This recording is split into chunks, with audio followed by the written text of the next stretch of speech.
আমরা সবাই এই দুনিয়ায় মুসাফির, আর আমাদের চূড়ান্ত গন্তব্য একটাই। কোরআন ও সহি সুন্নার আলোকে সেই গন্তব্যে পথ খুঁজতেই রাহিজ ডেস্টিনেশন, মুসাফিরের গন্তব্য। উমর রাদিয়াল্লাহু তাআলা আনহু মরার পূর্বে যখন জান চলে যায় তার পূর্বে বলছেন, আব্দুল্লাহ, ও আমার আদরের ছেলে, যাও তুমি আয়েশার কাছে, আয়েশাকে গিয়ে বলো মুহাম্মদ সাল্লাল্লাহু আলাইহি সাল্লামের পাশে কবর আছে আবু বকর সিদ্দিকের, ওইখানে একটু ফাঁকা জায়গা আছে, ওখানে আমার জন্য কবরের জায়গাটা দিবে কিনা। আব্দুল্লাহ ইবনে উমর বলছেন, আমি আব্বার কথা শুনে বাড়িতে গেলাম, সালাম দিয়ে ভিতরে ঢুকে দেখি তিনি উমর মারা গেছেন, এই জন্য বসে বসে কাঁদছেন। আমি আয়েশাকে কান্না অবস্থায় পেয়েছি, আয়েশা উমরকে দেখতে আসেননি। অর্ধ পৃথিবীর খলিফা, কুশাগর, বুদ্ধিজীবী, রাজনীতিবিদ উমর, উমরের মতো পৃথিবীতে মানুষই জন্মেনি। যে রাস্তা দিয়ে হাঁটতেন সে রাস্তায় শয়তান হাঁটতো না। হাদিস তো বুখারী মুসলিম। যার ইমানের কথা ভাবলে অন্য দেশ থেকে, পৃথিবীর অন্য প্রান্ত থেকে মানুষের অন্তর কাঁপত, তার নাম উমর। এত বড় মানুষ পৃথিবী থেকে চলে যাচ্ছেন, লাশ উপরে আছে।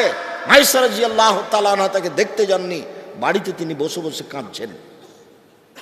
বলছেন, জায়গাটা তো আমার জন্য নির্ধারণ করেছিলাম, আমার তো দেওয়ার ইচ্ছে ছিল না। উমর যখন বলেছেন আচ্ছা ঠিক আছে যাও, ওখানে উমরের কবর দেওয়ার অনুমতি দিলাম। অনুমতি নিয়ে আসার পরে আবার বলছেন, আব্দুল্লাহ শোনো, শোনো বেটা, লাশটা তুমি জানাজার পরে আবার আয়েশার বাড়ির পাশে রেখে দিও। আয়েশার বাড়ির পাশে রেখে দিয়ে বলিও যে উমরের কবরটা কি দেওয়া হবে এখানে। তখন বলিও না অর্ধ পৃথিবীর খলিফা আমিরুল মুমিনিন, এই কথা বলিও না, বলিও যে উমর। আর এখনো আপনার কাগজে সাবেক চেয়ারম্যান লেখা লাগে, সাবেক এমপি লেখা লাগে, মানে বিগত এমপি, এখনো আপনার এমপি নামটা লিখতে হবে কাগজে। উমর বলছেন, বেটা, বুখারীর হাদিস, আব্দুল্লাহ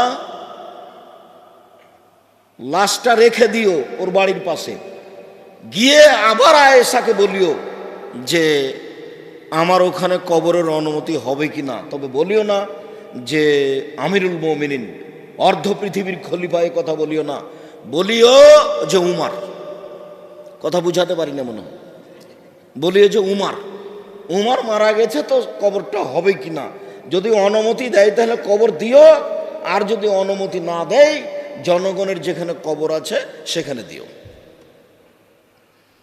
আপনাকে আমি কি বলতে চাইলাম, আপনি মহিলা মানুষ, সারাদিন সবাই মিলে বাড়িতে যাচ্ছেন কেন দেখতে? যেটা মূল কথা বলতে চেয়েছি, সেটা ওখানে দোয়া করলো কেন? কবরের চতুর্দিকে দাঁড়িয়ে যদি হাত তুলে দোয়া করার বিধান রাসূলের না হয়, তাহলে আপনার কি হবে? আপনাকে আমি এই কথা বলতে চাচ্ছি, এই রাজশাহী, চাঁপাইনবাবগঞ্জ, পল্লী অঞ্চলের হাজারো মিথ্যা ধর্ম আছে যেটা মানুষ ধর্ম মনে করে করছে। যদি রাসূলের না হয় তাহলে কি হবে আপনার? মাওলানা সাহেব, আল্লাহ নবী বলছেন, শুনে রাখুন, আমার একটি কথা জানা থাকলে অন্যকে বলো, বনী ইসরাইলের কাহিনী বলো।